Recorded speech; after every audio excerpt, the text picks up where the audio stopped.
আল্লাহর কাছে সবচেয়ে প্রিয় আমল, আল্লাহর কাছে সবচেয়ে পছন্দনীয় কাজ, সবচেয়ে আল্লাহর ভালোবাসার কাজ বান্দার, সেই কাজ,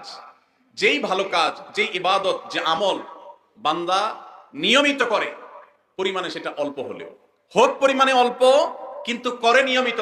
আল্লাহর কাছে আমলটা বেশি প্রিয় সেই আমলের তুলনায় যে আমল একসাথে অনেক করা হয় কিন্তু পরে আর করার কোনো খবর নেই। কেউ রমজানে কোরআনে কারীম 2 খতম দিয়েছেন, মাশাআল্লাহ, কেউ 3 খতম দিয়েছেন,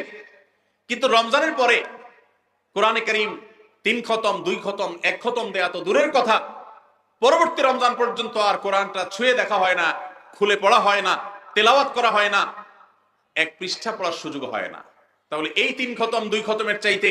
রমজানে কেউ যদি 1 খতম কোরআন দেন অথবা তার চাইতে কমও কোরআন তেলাওয়াত করেন, কিন্তু রমজানের পরে সেই কোরআন